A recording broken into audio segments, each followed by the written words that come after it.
The following is a Red Apple Podcast Network presentation. They say this is a big rich town. I just come from the poet's part. Bright light, city life, I gotta make it.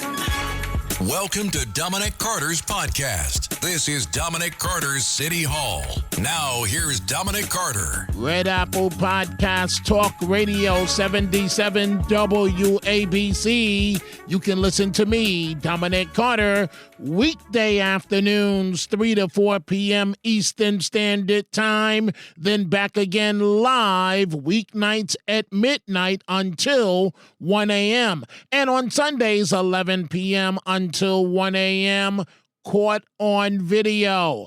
A migrant suspected of setting a sleeping New York City subway rider on fire aboard an F train, watching her burn to death, arrested. Sorry to his family. This is a person right here. Oh, oh, bro. Yo! Fuck! Oh, no! This is my podcast. Let's go. You can't make this up. Just hours before the migrant reportedly set the sleeping woman on fire aboard the F train, New York Governor Kathy Hochul touting crime is down on the subways. And then this happens. Practically, we witnessed the woman dying in real time, her body completely lit on fire as the migrant sits on a platform bench in front of the open train doors, watching his apparent work.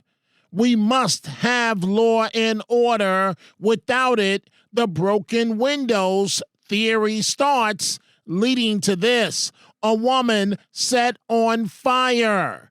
This is how Channel 7 WABC TV covered this reprehensible story. He was just apprehended late this afternoon, and detectives are still interviewing him. But he is 33 years old. He is a citizen of Guatemala, but he has been in New York City for several years now. The victim hasn't been identified yet at all because she was burned beyond recognition. Police are calling this an absolutely heinous crime with no motive known yet. This woman was sitting on an F train at Stillwell Avenue, possibly sleeping just around 7 this morning, when a man went up to her and used a lighter to set her clothes on fire. This was all recorded by MTA cameras on the train. There was also a video that a witness took, but it is too graphic for us to show you. It does show this woman engulfed in flames and the suspect watching.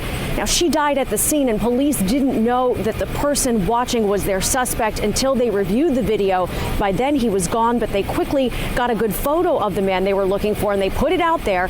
Well, it was some high school students who spotted this suspect on another train in Brooklyn, and they called 911. But help is on the way. President-elect Trump declaring the largest deportation operation and executive order closing the border on day one. On my first day back in the Oval Office, I will sign a historic slate of executive orders to close our border to illegal aliens and stop the invasion of our country. And on that same day, we will begin the largest deportation operation in American history, larger even than that of President Dwight D. Eisenhower. And as part of Operation Aurora, you know all about Aurora, how horrible that's been. Every single foreign gang and illegal alien member, all of this criminal network operating on American soil will be dismantled, deported, and destroyed. Gonna get them out. But of course, there was another big story leaving our mouths wide open in shock. As soon as you heard the female NYPD staffer's salary was approximately $161,000, but she earned a total of $400,000 with overtime, you knew it was just a matter of time until the story came out. You knew it involved sex, it involved corruption, and it involved a horny man somewhere reportedly abusing his power. The NYPD at its top brass is looking like the worst type of DEI these days, as NYPD Chief Jeffrey Madry resigns amid sexual misconduct allegations. Sex for overtime, apparently, the scandal rocking the NYPD. Kiss it, apparently referring to his penis. Coverage from a few of the local TV stations. First, Channel 2, WCBS TV. Disturbing allegations that have now gotten the attention of the city's Department of Investigation, as well as the Manhattan District Attorney's Office. A subordinate of Jeffrey Madry says she was coerced into performing sex acts in exchange for overtime benefits, and she says that abuse continued until this week. I've been in the department a long time. That's former Chief of Department Jeffrey Madry answering questions at a city council hearing this past Monday. The same day, Lieutenant Special Assignment Quafisha Epps alleges in this EEOC complaint, Madry offered to speak to the commissioner on her behalf about a personnel matter, but first demanded she, quote, kiss it, the complaint says, referring to his penis. She then decided to retire early. Lieutenant Epps says starting in June 2023, Madry engaged in efforts to coerce her into performing unwanted sexual favors in exchange for overtime opportunities. According to publicly available payroll data, Epps made a salary last year of over $164,000. But after overtime was factored in, she took home more than $400,000, making her the department's highest paid employee. After refusing his advances in October, she says, Madry retaliated by orchestrating an intentional manipulated monthly overtime report, which resulted in a criminal and internal investigation opened against her. The complaint dropping days after Madry was added to a lawsuit involving Captain Gabrielle Walls, who alleges he sexually harassed her. Systemic failures within the NYPD allowed Chief Madry's predatory behavior to continue unchecked, Lieutenant Epps' attorney writes in the complaint. Mayor Adams' office responding saying, we are deeply disturbed by these allegations, and the NYPD is investigating this matter. Mayor Adams is working in close coordination with Police Commissioner Tisch as the NYPD conducts a separate department-wide review to ensure no high-ranking officers are using their power inappropriately. We will refrain from commenting further to avoid jeopardizing either investigation. And also from WABC TV, Channel 7. The news comes after Chief of Department Jeffrey Madry resigned abruptly Friday following bombshell allegations. His accuser telling the New York Post Madry demanded sexual favors and received them in exchange for approving overtime. The allegations are extremely concerning and alarming. The police commissioner is doing a full review of all personnel, but she's also doing a full review of this issue. City Council Speaker Adrian Adams calling the accusations against Madry repulsive and calling on investigators to examine, quote, any historical, systemic patterns of an abusive climate towards women in the NYPD. Jessica Tisch is only the second woman to ever lead the NYPD and has been commissioner for just one full month, now dealing with one of the most serious scandals in the department's modern history. Tisch was tapped to try to stabilize a police force that had already been caught up in a firestorm of controversy regarding its leadership and ensuing morale concerns in the rank and file. These latest scandals rocking the NYPD prove DEI does not work. What did they know and when did they know it? A former top journalist at CNN offering up a confession, if you will, and an apology, admitting that he should have pushed harder on covering President Biden's mental decline. Chris Cillizza, the former Washington Post political reporter who later joined CNN as an editor-at-large before leaving the network in 2022, posted a video on his YouTube page acknowledging that he failed to adequately cover signs of Biden's age, even though Republicans were pushing him to do so. As a reporter, I have a confession to make. I should have pushed harder earlier for more information about Joe Biden's mental and physical well-being and any signs of decline. So let me explain. Joe Biden was president from 2020 to 2024. I worked at CNN through 2022. During that time, the early part when I was at CNN, 2020 to 2022, Republicans would regularly ping me and say, why don't you ask more questions to Joe Biden and how he's doing? He's 76, 77, 78-year-old man. And I would sort of brush them off because what I would say is, well, there's no obvious evidence that he's declining. Yeah, he moves a little slower, he talks a little slower, but there's no evidence that he's declining. And the White House and the people around Joe Biden were absolutely adamant that suggesting anything, asking the question about whether he was in some physical, mental, or both decline was offensive. How could you? It's age shaming. And I think that impacted me at some level because while I did ask the question from time to time of, not directly the White House, but aides and people around in that orbit, I didn't really push on it, if I'm being honest. Now, once I left CNN and once it became a little bit more clear to me about Biden's age, I think I did write pretty regularly and talk pretty regularly about how I wasn't sure that this guy was up to it. And then obviously after the June 27th debate, everybody, including me, was writing and talking about it.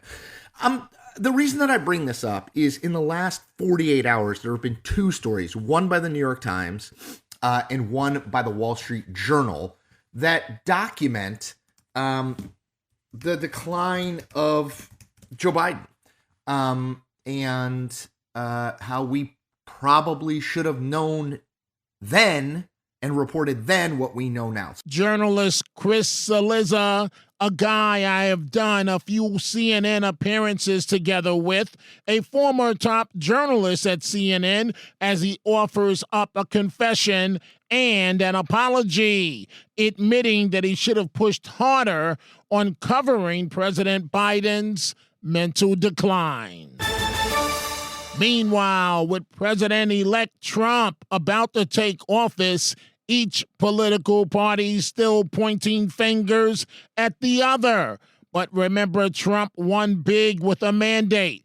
Democrats trying this tired old line to resonate, but it's not working. Welcome to the Elon Musk presidency, one where Donald Trump has been relegated to be the vice president. If Elon Musk is kind of cosplaying co-president here, I don't know why Trump doesn't just hand him the Oval Office. They are allowing somebody who basically is a shadow president to come out and tell them what to do. They got scared because President Musk told them, President Musk said, don't do it. AOC even getting involved. Oh, I don't think we're witnessing the start of an oligarchy. I think we are fully here.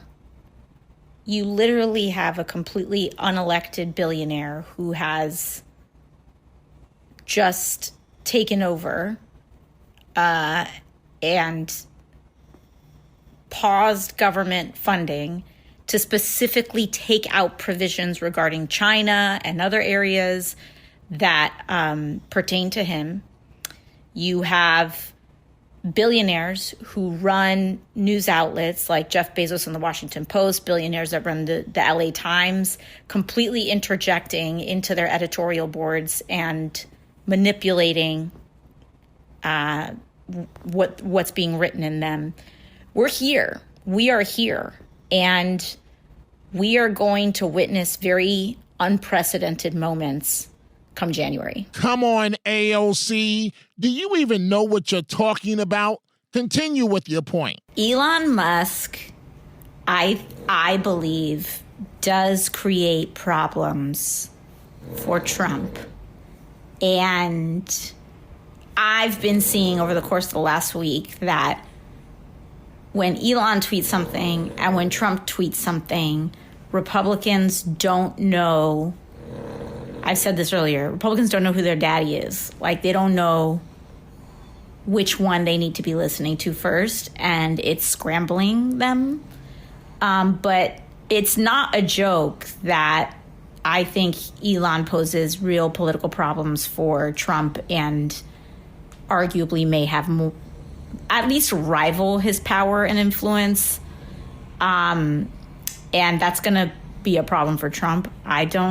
They're both bad, but there you go. Now, I think there's going to be a lot of people that have answers and takes on this question, understandably so. I'm not going to be here to tell you here's the definitive answer, but because I think that the time that we are about to enter is going to be highly experimental. Even Bernie Sanders attempting to join in. Give it a break. The wealthiest man in the world, Elon Musk, began tweeting his opposition to this legislation. In fact, he was very blunt about it. He told Republicans that if they voted for this proposal, which they had already agreed to do, he would take out his wallet and spend as much money as it took to defeat them in primaries and drive them out of office. You got that? Take a deep breath and appreciate what's going on here. The wealthiest person in the world, who spent at least $277 million to elect Donald Trump in a Republican Congress, has now claimed complete ownership of that party.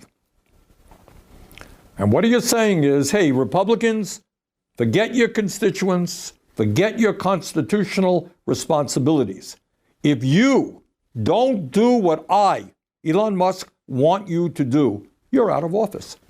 And I have the money to do just that. My friends, what we are looking at here has nothing to do with democracy. What we are looking at here is oligarchy. This is up and up. Government by the billionaire class for the billionaire class. Senator Mike Lee appearing on the Fox News channel declaring it was great the way the initial spending bill completely fell apart. They cooked this up for the last 85 days in secret, dropped it on everybody Wednesday, and this is where we are. Yes.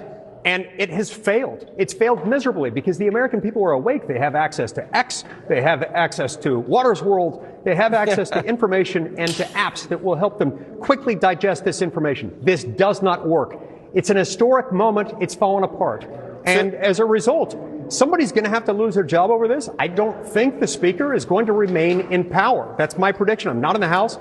If I'm correct in that, and I think I am, we need bold new leadership, outside leadership, and I think it needs to be a Doge speaker. It needs to be either Vivek Ramaswamy or it needs to be Elon Musk. Look, I was over here a couple weeks ago, House and Senate Republicans for a Doge caucus meeting. I've never seen, we're like, herding cats, Republicans on Capitol Hill. Never seen so much attention, so much respect for two people in our entire caucus in the Senate and in the House. So you're officially nominating right here on Jesse Watters Primetime, either Vivek or Elon to be House Speaker. Doesn't have to be a politician, could be anyone, can be Speaker. Do they want that job? I don't know. Look, I'm a little bit skeptical. Elon is kind of busy. He's got like 54 companies that he's running and trying to get to the moon. I suspect Vivek is a little bit more open to it than Elon. I'll take either one of them. Vivek, Elon, if you're watching, please sign up. America needs you. All right. Well, I don't think Johnson likes you now. Next time you guys see each other walking through the halls of Congress, he's going to probably kick you in the leg. He is a good man. He's a friend. He's been a friend for a long time. Great person. He's lost control of this process. Okay. And I don't know how he can remain in power. All right. We need Elon or Vivek as speaker. Senator Mike Lee of Utah on the Fox News Channel. President-elect Trump, let the games begin. By the way, New York City Mayor Eric Adams looking more and more like a Republican these days. Adams says he is going to work with Trump, and Trump says he's considering a pardon for Adams. I asked the current president, President Biden, to come to New York City to help me in 2022 to deal with gun violence. He arrived in the city, sat down with the police department. I met with his team several times on several initiatives. That's the same way I feel with the incoming president. Mm-hmm. I am not going to be warring with this president. I'm going to be working with this president. The American people communicated. Not only did he win the electoral vote, he won the popular vote. They sent clear messages. Affordability, public safety, securing our border. And I'm going to move in a direction to bring the resources home to this city. This is not about me. This is about we, the people of New York City. And I'm looking forward to getting some real things done. We interrupt this program to bring you an important Wayfair message. Wayfair's got style tips for every home. This is Nicole Byer, helping you make those rooms flyer. Today's style tip: when it comes to making a statement, treat bold patterns like neutrals. Go wild! Like an untamed animal print area rug under a rustic farmhouse table from Wayfair.com. Ooh, fierce! This has been your Wayfair style tip to keep those interiors superior. Wayfair, every style, every home. Americans love using their credit cards, the most secure and hassle-free way to pay. But D.C. politicians want to change that with the Durbin-Marshall credit card bill. This bill lets corporate megastores pick how your credit card is processed, allowing them to use untested payment networks that jeopardize your data security and rewards. Corporate megastores will make more money, and you pay the price. Tell Congress to guard your card, because Americans lose when politicians choose. Learn more at guardyourcard.com. And that is all the time we have for this episode. You can listen to me, Dominic Carter, weekday afternoons, 3 to 4 p.m. Eastern Standard Time, then back again live at midnight until 1 a.m., and on Sundays, 11 p.m. until 1 a.m. Happy holidays to all of you folks. Red Apple Podcast, Talk Radio 77, WABC. I gotta make it.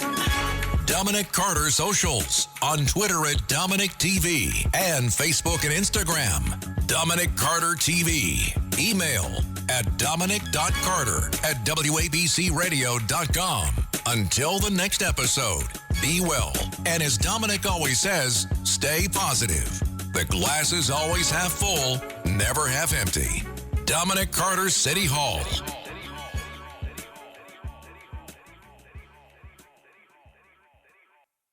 Hi, I'm Richard Karn, and you may have seen me on TV talking about the world's #1 expandable garden hose. Well, the brand new Pocket Hose Copperhead with Pocket Pivot is here, and it's a total game changer. Old-fashioned hoses get kinks and creases at the spigot, but the Copperhead's Pocket Pivot swivels 360 degrees for full water flow and freedom to water with ease all around your home. When you're all done, this rust-proof anti-burst hose shrinks back down to pocket size for effortless handling and tidy storage. Plus, your super light and ultra-durable Pocket Hose Copperhead is backed with a 10-year warranty. What could be better than that? I'll tell you what, an exciting radio-exclusive offer just for you. For a limited time, you can get a free Pocket Pivot and their 10-pattern sprayer with the purchase of any size Copperhead hose. Just text WATER to 64,000. That's WATER to 64,000 for your 2 free gifts with purchase. WATER to 64,000. By texting 64,000, you agree to receive recurring automated marketing messages from Pocket Hose. Message and data rates may apply. No purchase required. Terms apply. Available at pockethose.com/terms.